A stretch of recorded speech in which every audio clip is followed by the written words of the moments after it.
All right. Today, on For the Love of Sports, I am Michael Rasile, and I have Ben Fairclough. He's account management lead of professional services at ix.co, adjunct professor at Montclair State University, formerly a big member of the Big East Conference. Ben, how you doing today, man? I'm good, Michael. I don't know if I was a big member of the Big East Conference, but certainly a member. Ben, Ben, this is my show. You were a very big member of the Big East Conference, especially when all that crazy stuff was going down. So I'm very Yeah, excited to talk about what you did there, that kind of weird changeover. Now there's a different Big East. You were in the real Big East, real in my words, not yours. But first question I have for everybody, Ben, on the For the Love of Sports podcast is, why do you love sports so much? uh, that's a good question, and it's interesting because we have to remind ourselves periodically that when we work in sports that we do love it, because when sports changes from a hobby to your profession, it's sometimes easy to think of it as a profession instead of a hobby. But uh, just like anybody starting, sports has always just been, you relate to the athletes, and you uh, get a good feeling about rooting for the team that's closest to you. So for me, growing up, I was always a passionate Yankees, Giants, and UConn basketball fan. And so when my dad introduced me and took me to Yankee Stadium as a 7-year-old, I was hooked for life. And the athletes were larger than life. The experience of being there, understanding that as I got older, that the team was working to accomplish a cohesive goal. And at once I got to admire the players themselves, I wanted to play, and so I've been playing. I played multiple sports all the way up through college, and was a student athlete at a Division III school that we'll get to as a baseball player as well. So love playing it, love being around it, love being close to it, and it's an honor to keep working in it over my 15-year professional career. Yeah, I mean it's got to be so much fun, and like you could be doing digital marketing somewhere else, right? And as you said before, like you could, you have to remind yourself that you love sports sometimes, but I'm sure you would much rather be doing digital marketing in sports than in consumer packaged goods. No offense to anybody that's out there doing any consumer packaged goods, right? That's right. Yeah, it's always a source of pride that I get to uh, essentially work with the largest sports organizations in the world, and tell my friends that I do that, and I get to work with Chelsea Football Club, or I get to work with um, the United States Golf Association, or others. So it's fun. And I like how you say you get to. You don't have to, you get to. You're a lucky Yeah, guy for that that's sense. right. But so one of the first, and you brought up your Division III baseball career. I think we're going to touch upon that a little bit towards the end, when we kind of go over what college kids are going through now. I think it's an interesting time to kind of juxtapose what you were doing back then to what's kind of happening now, especially as a professor. But you started working at the Big East Conference. But as I was saying before, this was when the Big East Conference was the Big East Conference, right? It's not this weird kind of collaboration basketball only thing they got going on now. UConn is going back, but I didn't realize you were a huge UConn fan. So what was it like working for the conference that they, I don't know, dominated for a little while, at least for however we want to say that aspect of it, but now kind of having to rein back your fandom a little bit while Yeah, like, what's that like? yeah. To be clear, true sort of college basketball or Big East enthusiasts would call the mid to late '80s sort of the quote unquote true Big East Conference, when the Patrick Ewings and the Pearl Washingtons and the Chris Mullins of the world were creating the league as we all sort of knew it in the '90s and the early 2000s. But yeah, so my coming out of grad school, I got a chance to be an intern in the communications department at the Big East, and it was as a UConn fan and somebody who essentially fell in love with the team when Tate George hit the shot against Clemson in 1990 in the Sweet 16 to get them to face Duke. It was a dream come true. And coming out of grad school as a sport management major, as both an undergrad and a grad student, landing an internship with the Big East was unbelievable. And so my fandom in the office was allowed, But when you're in official capacity outside of the office, and having worked at the Big East for 8 years, over time that fandom sort of naturally dwindled, and you start rooting for things like making sure that the officials do their job well, more so than any individual athlete or team. And once you get to the NCAA basketball tournament, you're rooting for all the Big East teams to succeed, and that was a lot of fun. As you get to know the people who work at each of the institutions, and get to know the student athletes, you really get an affinity for them as people, and you want to see them succeed. And that became much more of what I focused on as a professional versus a kid growing up being a fan of UConn basketball just because I happened to grow up in the Central Connecticut area. Yeah, that's one thing that I've found a lot. When people do start to work in sports, the fandom is still there. It's just kind of transferred, as you said, to the athletes or the people within those organizations rather than, being a fanatic of UConn basketball. I'm sure you loved working with some of the guys there. I'm sure you enjoyed working with some of the athletes there, and you could still have that connection. But as you said, the fandom dwindles a little bit. And I guess, I don't know if rightfully so is the best way to say it, but it makes sense. As you said, like in the office, it's one thing. I'm sure you all had your schools you had affinity for, but outside of the office, when you had the badge on for media or whatever it is, or operations, not a good look if you're clapping in the press box, right? That's kind of what I've always heard. So yeah, and even when you were lucky enough to score good seats in the crowd, you're kind of looking over your shoulder, going, yeah, is anybody I know looking at me? Are they gonna see me? yep. So yeah, it was a delicate balance to walk, but it was fun. Yeah, I'm sure it was a blast. And as you said, you started as an intern and worked there for over 8 years. So you obviously did develop a pretty significant role. And this was back, if I'm not mistaken, the early 2000s into like the teens-ish time frame. What so explain a little bit about how you kind of, for lack of a better term, fell into this digital role, which now has then essentially become your entire career since you were that intern at the Big East.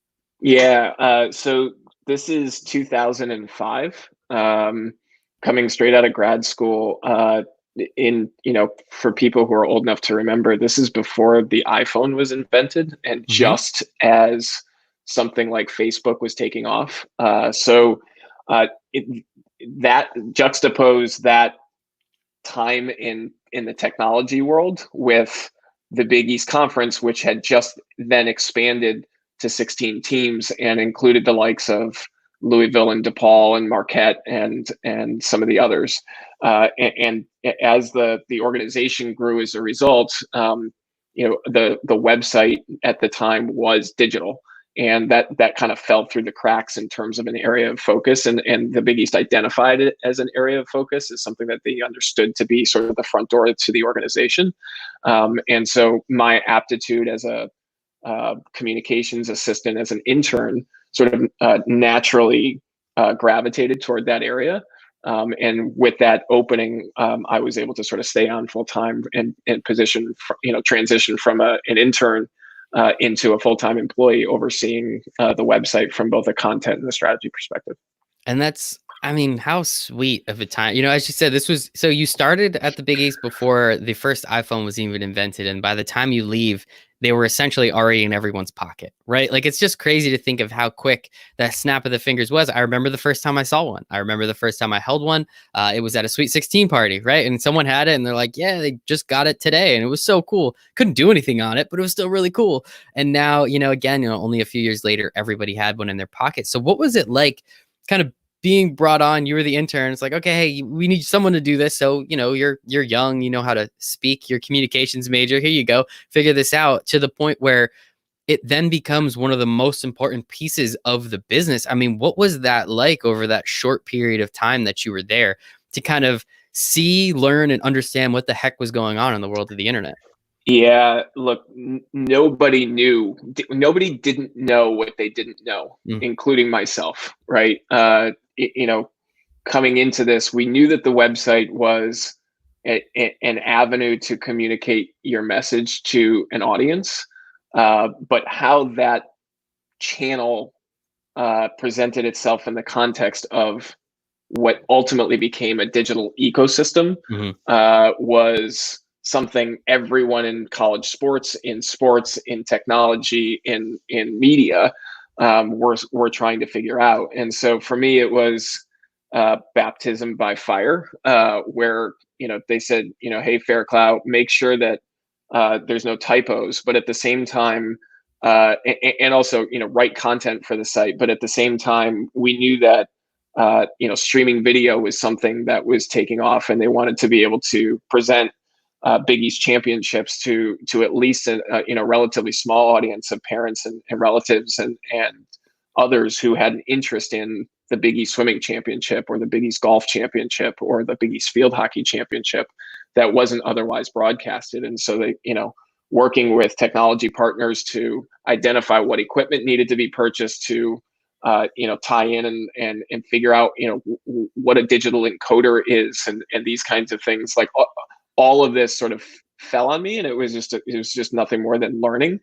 And then ultimately over time, between the time I started in 2006 as a full timer until 2013 when I left, the role evolved into sort of head of digital, with several people on the team producing content. And we went from, me traveling to the Big East swimming championship with one camera, going like this back and forth as they swam from point A to point B, to, multiple championships, including the Big East baseball championship that was, produced with 4 cameras and broadcasters and in the whole 9 yards, then, being broadcast straight to ESPN3 at the time, which is their digital only channel. So we got quite sophisticated over time, and we learned as we went. But ultimately, it was an awesome opportunity to learn on the fly, learn from best practices, get to know a lot of people, and work with technology partners that could sort of bring content to life in a manner that none of us could ever pictured when we started back before the iPhone was invented. Yeah, right. It's just crazy to me to think of how, you called it baptism by fire, also drinking from a fire hose as well, I think could work there too. And what, as you said before, we didn't know what we didn't know yet. And so we really couldn't expect anything. So how do you develop a strategy for a gigantic conference like the Big East, well known? I mean, it just, as you said, back in the heyday with Patrick Ewing and all those other guys, and just kind of, the 6 fouls in the Big East, and, everywhere else only had 5, which was always very confusing to me, but it is what it is. And so how did you develop content? How did you have a strategy for something when it seems like, especially back then, things were changing even faster than they are now? Now, at least we have a little bit of time. It's like, okay, you have to update your social profiles, you have to update your videos, you have to do some blogs. Back then, you didn't even know what the heck you were supposed to do. So how do you even develop a strategy for an entire conference that encompasses 16 different schools? Yeah, and one of the biggest challenges we faced with developing any strategy was the nature in which the conference was comprised, or the members that comprised the conference. A lot of the other bigger conferences were sort of homogenous in terms of the institutions that made it up. We were a group of 16 basketball schools that played basketball and 8 that played football, and sort of the size and breadth of the budgets and the scope and the resources available from one school to the next was quite wide. So we were challenged with sort of creating a strategy that tried to maximize the distribution of content and the monetization of that distribution to an audience of people that were, of a fan base that was sometimes exponentially smaller and one relative to one institution to, a massively large institution, some of the largest and biggest schools in the country.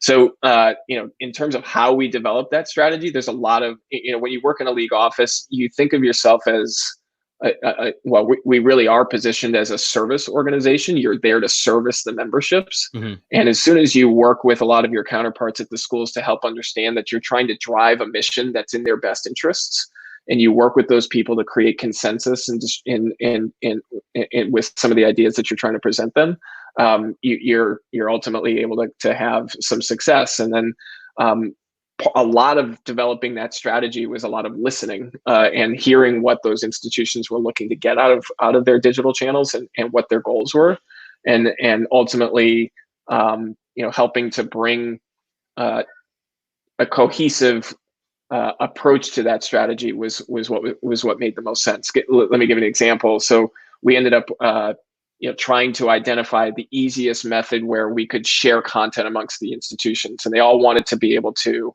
leverage a lot of the B-roll footage or other types of content that some institutions were producing and others weren't.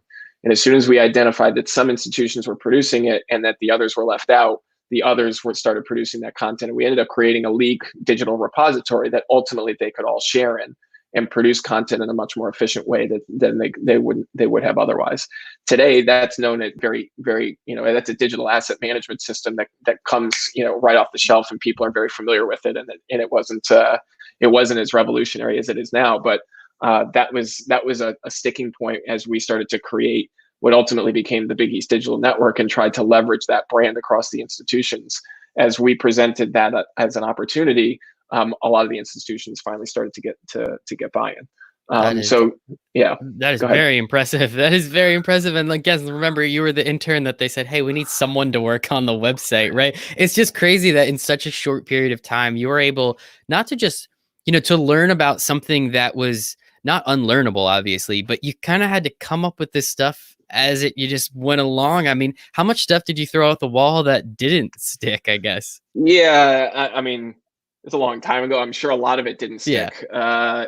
Look, one of the things that I was fortunate to be able to do is I had a lot of great mentors and also had all kinds of resources to be able to do professional development. Mm-hmm. So we went to a ton of conferences. The Sports Video Group was a big conference where you start to learn about best practices in digital content production and distribution.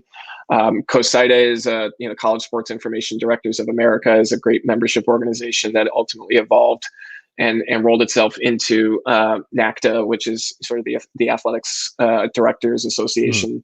Mm-hmm. So by going to all these conferences and working and seeing what worked with other conferences and other institutions and other technology partners, you learned a ton, and you just sort of took it all in and tried to leverage what made the most sense for the organization. Yeah, and clearly you did a darn good job at that. And so you left in 2013, correct? Yes. That's when everything started to hit the fan, right? Right around there, or a little bit before it, when the Big East started to kind of, I don't want to say break down and falter, but that Big East, as I said, does not exist anymore, unfortunately. Now it's kind of half of it, and now it's just basketball schools.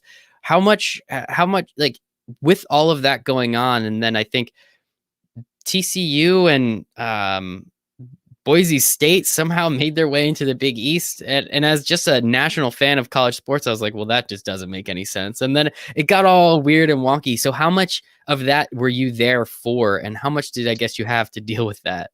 Yeah, it's interesting. I happen to know the date quite well because I left, and my first day at my next position was like June 1st of 2013. So I took a little bit of pride, I guess you could say, that July 1st of that year was when the official start date was, from when the Big East Conference office officially moved to become the American Athletic Conference office. So I left in May of 2013. It was right, when Rutgers went to the Big Ten, and then Pittsburgh and Syracuse went to the ACC. Things were unfortunately quite challenging. I don't want to say that I left because of that. It's certainly not the case. It was happenstance. I think, I had been there for 8 years, and I was looking for a number of different reasons to take on additional challenges and sort of broaden my horizon. But that being in place certainly, was sort of the icing on the cake, so to speak. Man, that must have been crazy. Just like absolutely just crazy for all that stuff to happen, and kind of, especially in your role as the head of digital, because none of it was really, I mean, it was all finalized behind the scenes, but like forward facing, TCU and Boise State weren't in the Big East yet, right? So like, how did you kind of walk those waters of, no, it's cool, we're all still fine, and everyone kind of publicly is like, no, you're not, you're a liar. Like,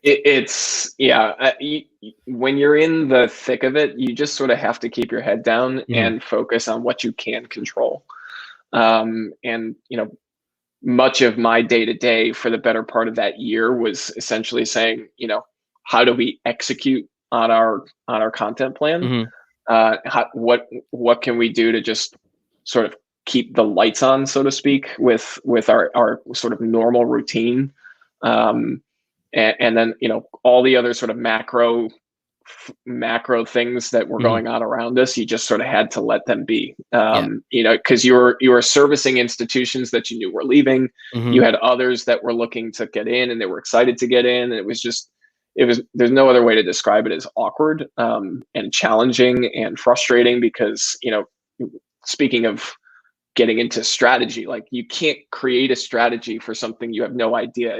You're looking forward, you're like, I don't even know I had a whiteboard in my office where I had to literally say, okay, in this year, this is our makeup. In this year, these are the schools we're going to have. And then in this year, we're going to have these schools. And you couldn't even keep it straight in your head. I literally needed to write it down and refer to it. And so when you have those kinds of variables at play, you just, again, you try and be as, try and, be a good soldier, so to speak, and do your job as best you can. And again, let the macroeconomic factors sort of let them fall as they may. Let them fall as they may. As you said, you got out just before the name change from the Big East to the AAC. I'm assuming you're kind of happy to have UConn back in the Big East again. It's kind of the second iteration of the Big East, but they are back now moving forward, which is going to be kind of nice. They always kind of felt weird in the AAC anyway, so I'm grateful too that they are back there. So as you said, you left, and you actually left for Startup Life, a company called Prepay, which was then eventually acquired by Crossfield. You went from like the biggest of the big institutions, right? A gigantic college conference, not even a school. You went to the conference, and now you're going as small almost as you possibly could. I'm sure it wasn't the smallest startup in the world, but what was that like? And I guess what made you want to go from just like structure and gigantic institution that's been around since, whatever to, let's see what the startup life has to offer. Yeah. It was called Pre-Play, and to give some background, no worries. So it was, it's essentially a mobile gaming startup that worked with sports organizations to allow fans to make live predictions of sporting events. So every down of a football game, or every at bat of a baseball game. So it was a Series B funded startup based in Midtown Manhattan.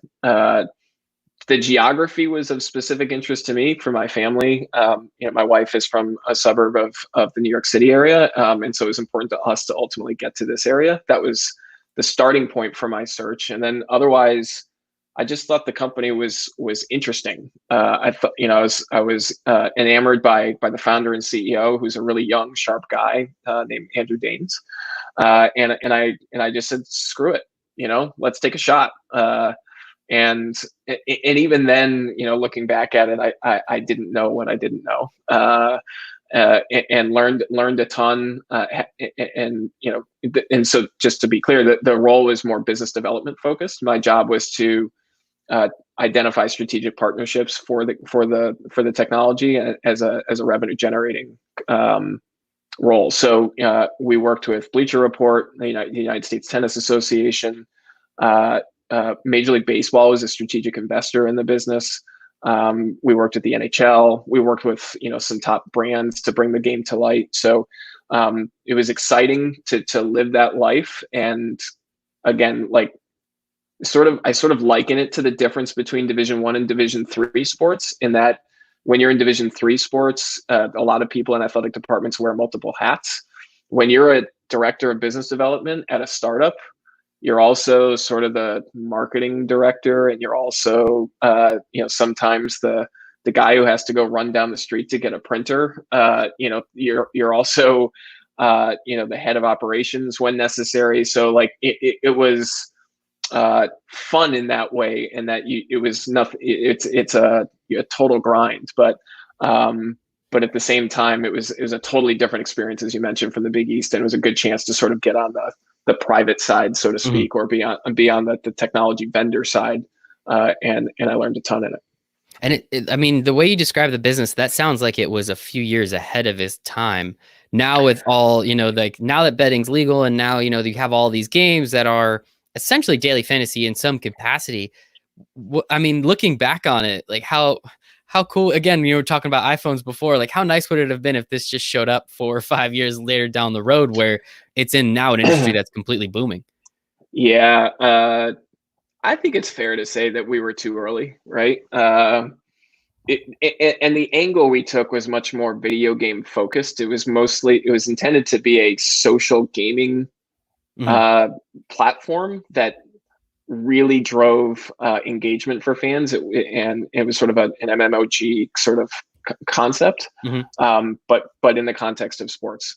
So yeah, I mean, considering the landscape as it looks today, there's a lot of different ways we could have taken it. But to get back to what you were getting at before, I think so. I started in 2013. I think it was by 2015 we were acquired by FanVision Entertainment, which is a video technology provider owned by the owner of the Dolphins, Stephen Ross. The CEO that I just mentioned, Andrew, became the CEO of FanVision, and we essentially became the software arm of that hardware-focused business. And as a subsidiary of that company, I became president of a very, very small technology company called Crossfield Digital. We leveraged the technology we had with Preplay and our relationships in the sports space to create technology solutions for sports and entertainment companies in the in the sports space. So we continued to do work with Bleacher Report and the U.S. Tennis Association, and then we also got to work with a couple of startups, including a Spanish ticketing startup, a video membership startup called Radiate, which was founded by Betty Liu, who's a famous financial reporter for Bloomberg, and some others. And so again, using the Division III analogy as president of that, this was like 8 to 10 different people who worked within that organization. You had to do everything, and it was probably the most exciting time I had in my career, but also the most challenging.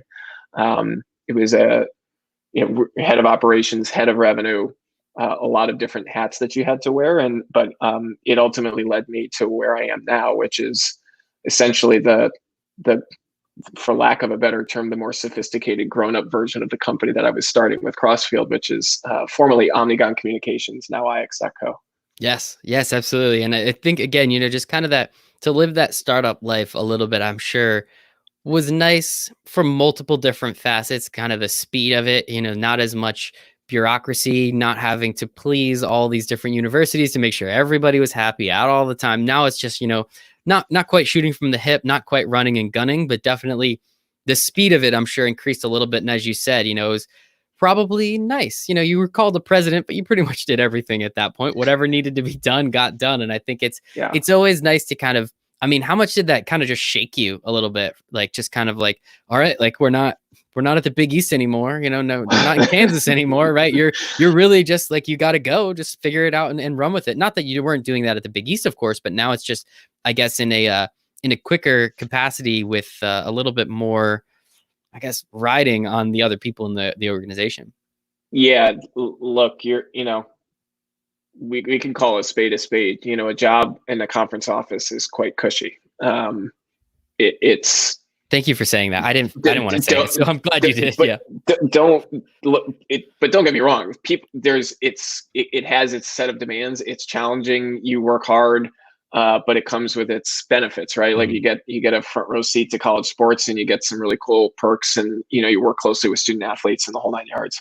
But when you're a Series B startup and you've got a cash burn that's being monitored every day, and you're being expected to raise the top line of the company and position it for an acquisition within 3 to 5 years, you're going to run, and you're going to fail, and you're going to fail fast, and you're going to run hard. And if you're not doing that, get the hell out of the way. And that was a far different atmosphere and a far different environment that took some getting used to. But I was able to, they threw me into the ocean, so to speak. I was able to swim a little bit and hung through the acquisition and had some success along the way. I love it, man. And congratulations to it. I mean, you were there between the two companies, you were there for about 4 years, correct?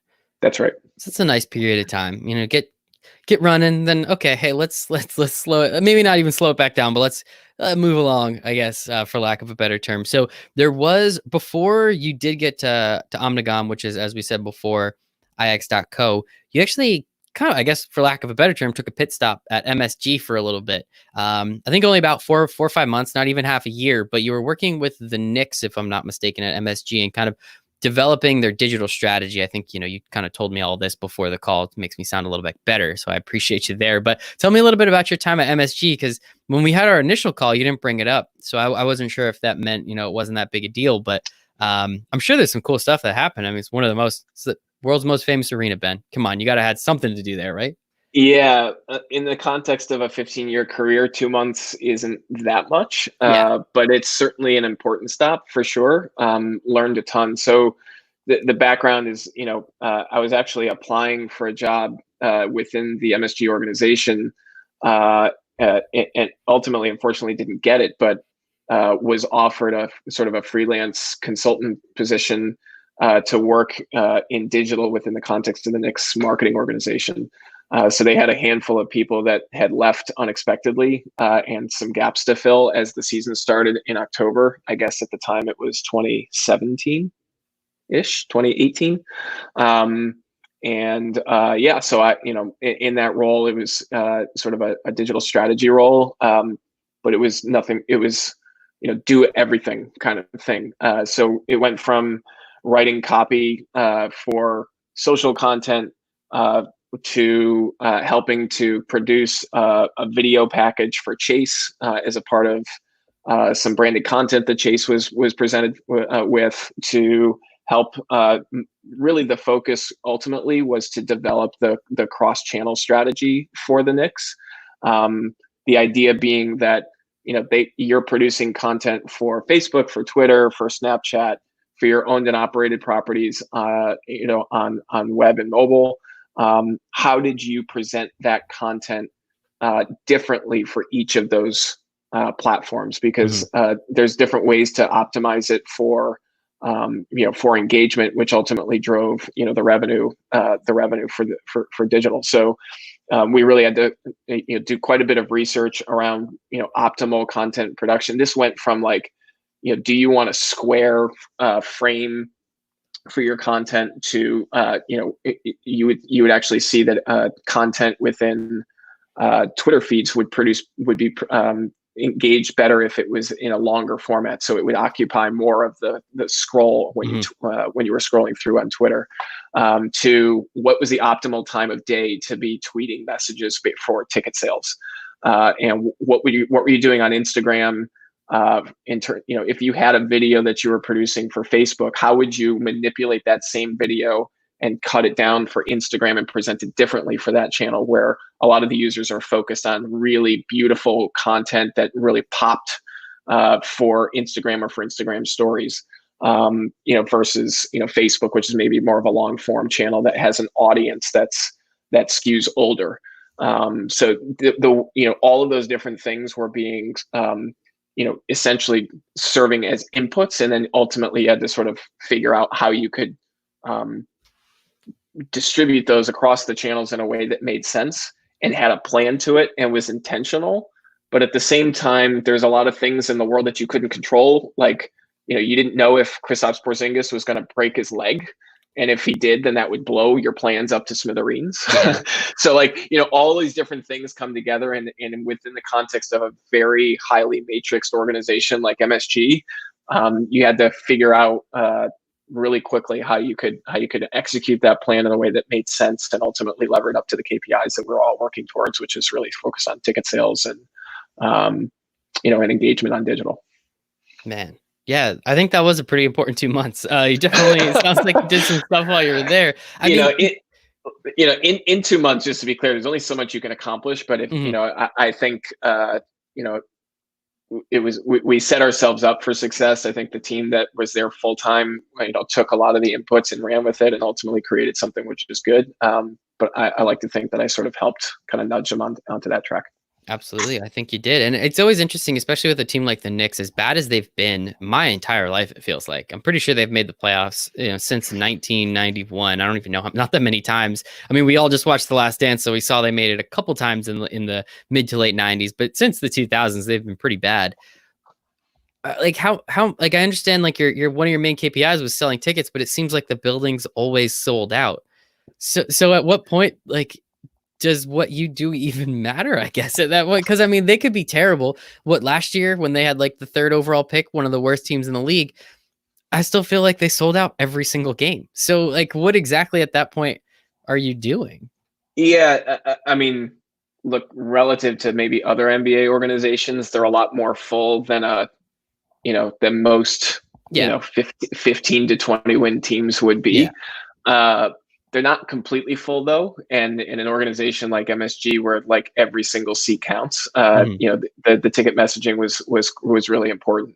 So there's a couple thousand seats, to ultimately more, depending on the game, that ultimately needed to get sold. Um, and yeah, I mean, we all, we had to.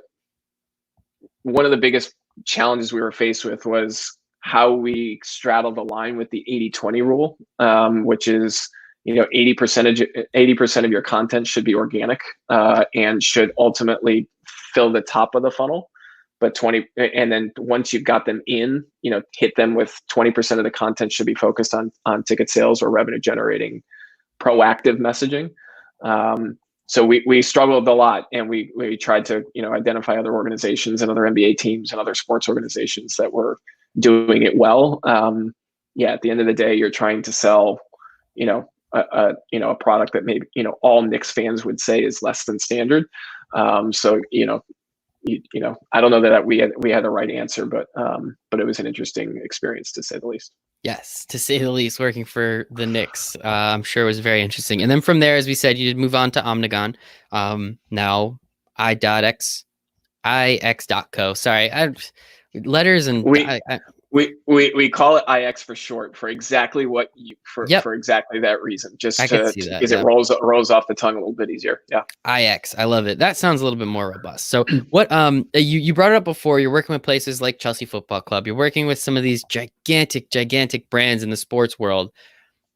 But you even said it to me. You're the guy behind the guy a little bit. Like not too many people actually know who you are unless you're in the know, it sounds like, or at least just have a little bit more information and understanding. So what exactly do you guys do over there? And how are you capable of working with all these just humongous brands in the sports world?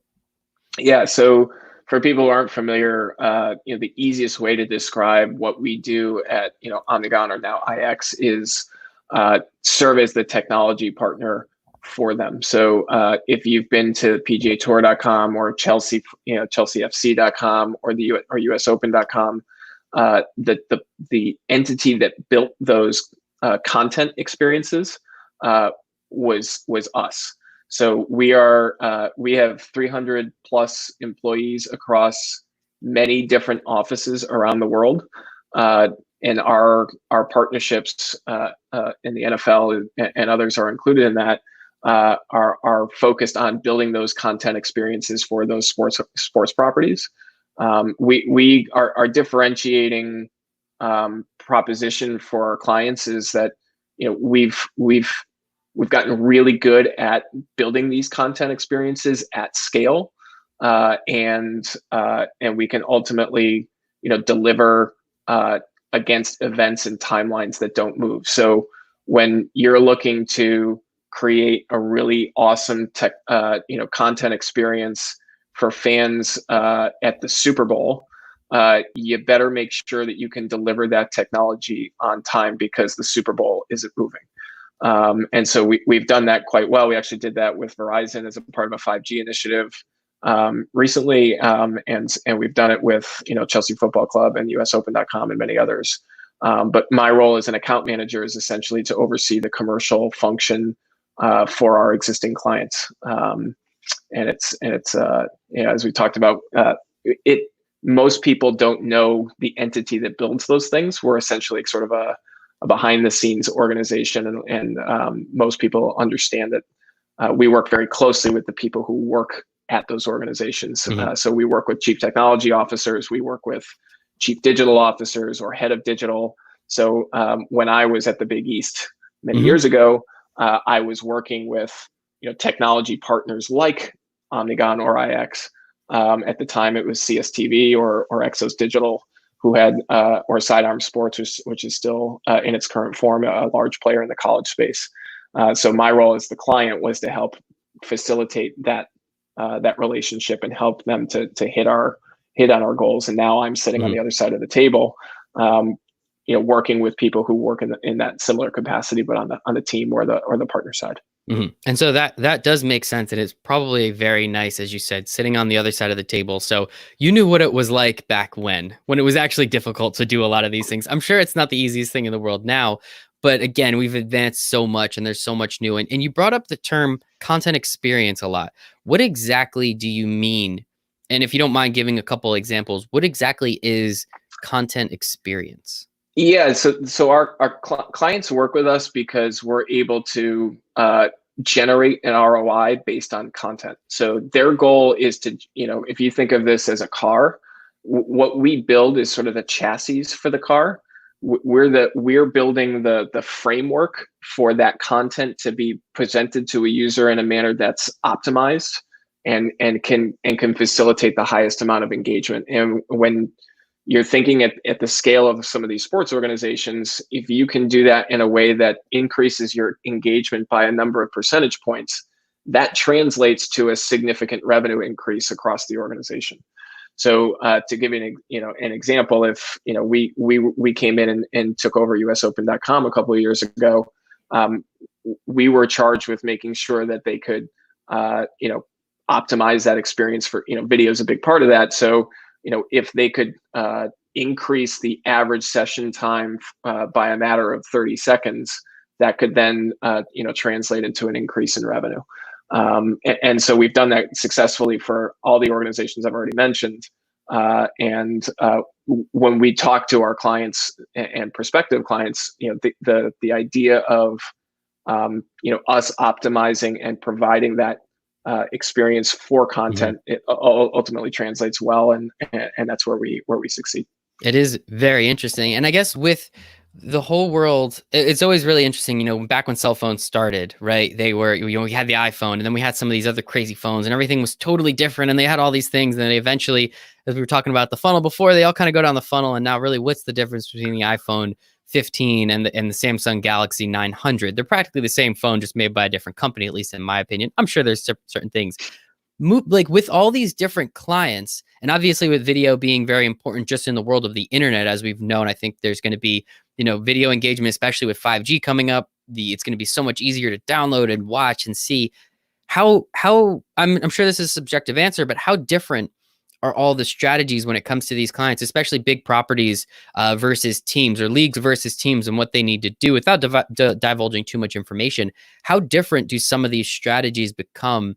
And how important is your role then to understand how to execute upon them and really kind of consult that team or that league into understanding what they need to do? Yeah, that's an interesting question.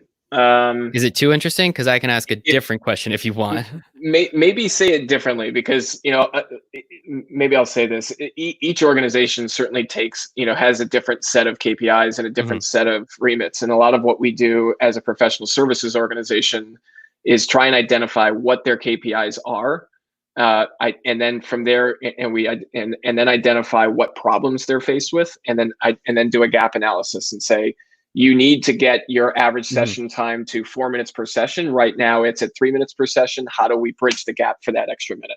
Okay. And that might be totally different across all of our different clients. Some other clients may be focused on ticket sales. And so we'll say, if you need your ticket sales to go from, X percentage to Y percentage in a year over year basis, because that's what's going to keep you in your job, then we create the best possible ticket selling experience that we could possibly build. I love it. So just in terms of like who we are and how we address those kinds of questions with our clients, it's a very much a consulting type exercise, and we're a professional services organization. That's how we do it. I love it. Awesome. Very, very great way of answering that kind of long-winded question. So I do appreciate you there, Ben. That was good stuff. So yeah, sure. With that, now kind of where we sit in the world of marketing. You've been here since 2015-ish. It's now 2020. We've seen 15 years of growth. We've seen 15 years of just things happening. You, as you're saying at the Big East, you were the guy at the swim meet with the camera watching everybody. And now you can see all the things that we can stream on the internet. It's, with Twitch and all these other crazy things that are going on. How has digital marketing changed? And how much are you still just drinking by that fire hose on a daily basis, even 15 years into your career?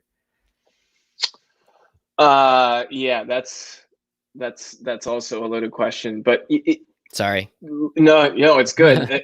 We're in my current role, like we're constantly looking to push the envelope with whatever's coming next, right? So a lot of our clients are trying to identify ways to capitalize on augmented reality, or capitalize on, the concept of voice as a platform. Right now, that I can't even say them out loud because all my devices will go off. But Yeah, right. the Amazons and the Apple versions and the Google versions of voice. So a lot of it's not even digital marketing. It's just technology continues to move so fast. And now that we're in this pandemic, I've been doing a lot of reading and thinking, and a lot of what we're talking about with our clients is about how this isn't so much a change agent as an accelerant to trends that were already in place. And so, thinking about things like working from home, or thinking about, the onset of, artificial intelligence,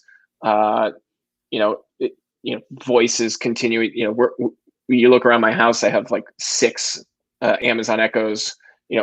What's going to change with consumer behavior in light of the current world, or what are the things that we're already seeing, but it's going to happen faster. And so it's I don't think anyone has the right answer, but those are the questions we're sort of thinking about. And yeah, I mean, to your point, like, to think about what's transpired over the last 15 years of my career, and then to look ahead into the next 15 years, it's going to be, I would venture to say it's going to be far more dramatic than what I've already experienced. It's going to be pretty cool, though. I'm excited to see, especially some of the AR, VR stuff that's coming along that's now just being easily obtainable. As you said, voice is being, it's a lot of people, and especially with hands-free driving and all that, you kind of have to ask your phone to do all the things that it does now. So it's always very interesting to me. And I appreciate you answering those questions professionally, because I didn't quite ask them that great. So I appreciate you understanding where I'm coming from with that. So it's pretty interesting. So one thing, just a couple last topics. You are an adjunct professor, as I said before, at Montclair State University. That's where my fiance graduated from. So I appreciate you there. Professor in the School of Communications and Media. So first off, thank you. Appreciate what you do, shaping our youth. What was it? Why did you want to become an adjunct professor? It sounds like you got a lot of stuff you're doing. Just kind of throw on, hey, let me be a teacher on top of it. Yeah. So this one kind of, sometimes it's better to be lucky than good, but I've had sort of a coaching knack, and a sort of a teaching knack since I was younger, even dating back to when I was in high school. And I didn't even tell you this, like, I was coaching little kids baseball. Excuse me. Excuse me. And I've just loved doing it for my whole life. And it just hasn't presented itself until now. But once it did, I was able to find out through my wife, who works at the university, that they're looking to get the Red Hawk Sports Network off the ground in sort of a traditional digital network sense.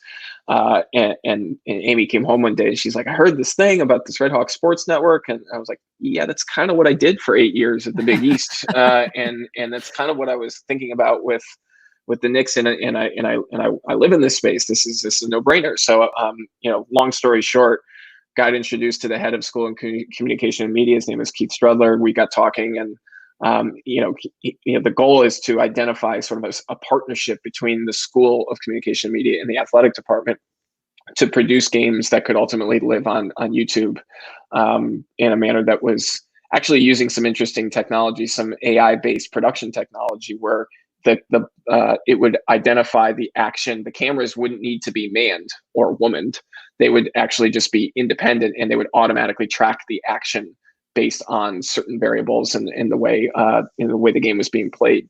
So they wanted to leverage those cameras to produce this content, and then use the students in the School of Communication and Media to broadcast the games. So my role as the adjunct was to oversee that internship experience for them, and then at the same time serve as in sort of a consulting capacity to identify the strategy to get this to market. Again, you used to hold a camera and watch swimmers go back and forth, and now we have computers doing all this for you. So if That's that's right. not full circle, man, I mean, that is That's such a it. perfect way to come full circle. And I think it's really cool that, you're helping students, you're doing a lot of things on that end, obviously as an adjunct professor, but also through this consulting role with the Red Hawk Sports Network. I mean, you started doing this so long ago, and now you can, again, it's all coming full circle, just like way more technology is now involved, hopefully making your life a heck of a lot easier and making the students' life a heck of a lot easier. What is it about this opportunity? I mean, I know you said you already did it, but again, it's adding more to your plate that already sounds pretty full. And it's not just like you're just doing the consulting. You are a professor as well. You didn't really touch upon that. I mean, how is it, this is just built out of passion. It sounds like, and really just helping this school kind of get up to date, it sounds like. Yes, it's interesting because we talked before about how much I didn't know when I was starting this at the Big East, but now we're sort of, this is an opportunity for me to be the subject matter expert in the room, which is a lot of fun, and I can leverage the experience that I've had to actually sort of wipe the slate clean and do it in a manner that leverages my experience instead of just sort of figuring it out on the fly. So yeah, it's a lot of fun, and they're, to be clear, I mean, they're doing a lot of things that I've already done, but also doing it in a manner that's really Mhm. kind of bleeding edge, using some interesting technology that I'm not that familiar with. So it's interesting in that regard. And then otherwise, I get to interact with students and who are hungry and raw and looking to do looking to make a difference, and that's just a lot of fun, and it's refreshing, when you go from sometimes a challenging professional environment where you're dealing with high profile people in a fast paced world, and then you go to work with college students who are really hungry to get into the world that you've been in for 15 years. It's a perfect dichotomy, and it keeps me honest, and it keeps me feeling good about what I do. That is awesome. And I think I told you this, but my favorite professors were always the adjunct professors because they were the ones that would come from work. There was a couple of classes where I took them at night because I knew the professor was literally coming from work. And instead of opening up the books, it was, this is what I did today. And this is how it applies to intro to supply chain. Thank you, Professor Ricci. I really appreciate that. And it was just so much more interesting to actually hear real life stories, not just the definition of supply chain is whatever that the definition of logistics. Like, no one cared about that, especially in business school. You learn more in business doing business than you do reading out of a book, in my opinion. At least that's what I've found. And so being able to kind of give back too. So you're getting from them that energy, that hungriness. And as you said, it keeps you honest, but you're also being able to teach them and give them back. And so I do, we touched upon it a little bit before. I do want to hop back in time a little bit. We'll kind of, Quentin Tarantino this, and we'll go all the way back to when you were in college. And, as you said, Division III baseball player, you were telling me the story about how all the coaches, if I'm not mistaken, were also athletic directors in some capacity. So, I mean, tell us kind of, again, now, being in college now, compare that to 16, 17 years later to what you're seeing. And, that first job you got in sports to seeing how kids are doing it now, and, some of the wisdom that you can impart on some of the listeners out there for us. Yeah. So so I got my undergraduate degree at Thomas College, which is a very, very small business school in Central Maine, and I played baseball there. And so my story in terms of how I got into the space was, as a not so good baseball player, I had a lot of time on the bench, and as a part of my sports media class for sports management, I was required to create a website for one of the teams on campus. So of course, I did it for the baseball team. Back in 2002, it was thomas.edu/athletics/baseball. And it was created using Microsoft Front Page as the software. And they liked it so much, it became the website for the Thomas College baseball team, which, looking back on it now is terrible, but better than what we had, I guess. And Do you as a think if I result, search it, it would show up? Do you think I could, there's I'll see if, probably, yeah, it's probably out there somewhere on a server. So yeah, you might be able to find it. But yeah, so I just sort of then became the person who was expected to write stories for it and keep the scores up to date. The coach was also, coach was responsible for that and did it whenever he had time to do it, when he wasn't being a professor or a baseball coach. So I was then charged with keeping the stats, and I was the guy with the book. And so I didn't intentionally do this, but it ultimately became my foundation for a career in sports media and public relations. And I knew at the time I didn't have enough sort of sophisticated or traditional experience in doing that. So I leveraged what I did do and got a graduate assistantship at Slippery Rock University in Western Pennsylvania, and got my master's degree as a sport management major at Slippery Rock, and then did it for 23 sports teams with a, that actually had a sports information director and a sophisticated, platform to serve in that capacity. Wrote many stories, published many stories to the website, and then leveraged that relationship to take me to the Big East that we've already talked about. So, now coming full circle and leveraging that experience, it especially in light of the challenging employment environment that a lot of students and student athletes are faced with right now. I didn't intend to do this, but the message is still the same. Do work for free. And when I work with the students that I do work with, like they're all out there saying, how do I get my first full-time job, or how do I demonstrate experience with technology right now? There's so much out there that you can do completely on your own that, I went through and did practical experience as an undergrad. I got a graduate assistantship. Then from the graduate assistantship, I got an internship. And then after the internship, I finally landed my first full-time job. That's how hard it was. And it wasn't easy, but it ultimately landed me where I am today. And so, my message to students currently is, the same that I hear a lot from others, is like, right now you're not going to be able to find a job, but it doesn't mean you can't develop yourself as somebody who can find a job over time, as long as you're taking on some work and demonstrating that you're looking to get new skills or practical experience by producing your own video content or doing social media for your own channels, or whatever the case may be. So it's fun to think about 15, 16 years ago and how I got started. And it's kind of an interesting story, but I didn't know it, but I was doing work for free at the time, and it ultimately got me where I am today. And it got you where you are. And I think that's the important part. A lot of people scream against free work, but I'm sorry, we're in the sports industry. And the thing is, you're not going to be, the supply and the demand are both so high that if you haven't written blog articles, if you have not been a writer for a couple years, why would anyone pick you when there are multiple people that have been doing it since they were 16? I had a gentleman that was on this show, Eric Spiropoulos. He works for the Nuggets right now, and Kroenke Sports and Entertainment, what exactly the parent company is, but he started his own media company based around basketball. He wrote for Fansided and SB Nation for free for literal years. He did hundreds and hundreds of articles, and coming out of college, he didn't get a single job offer. So it just shows that, he is an incredible writer, and I've seen some of his stuff. He was great on the show, but it just shows you that there are so many people out there doing so much that, yeah, it kind of sucks. But if you really want to work in the sports industry, you're really not going to make that much right out of the gun anyway. So you're going to have to figure it out. You're going to have to do what you have to do. And, the hard work, the determination, helping others, lifting others up, adding value, those are things that are going to help you get to where you need to go. But, having to do some free work is just one of the things along the way. So, Ben, this was awesome, man. Really appreciate you coming on. This was fantastic. Yeah, thanks. It was fun to be here. I appreciate you having me on. Please. Pleasure's all mine. You did all the cool stuff. I just got to ask you a bunch of questions. Ben Fairclough, account management lead of professional services at Acct, adjunct professor, Montclair State University. Really appreciate your time, man. Thanks, Michael. Talk soon.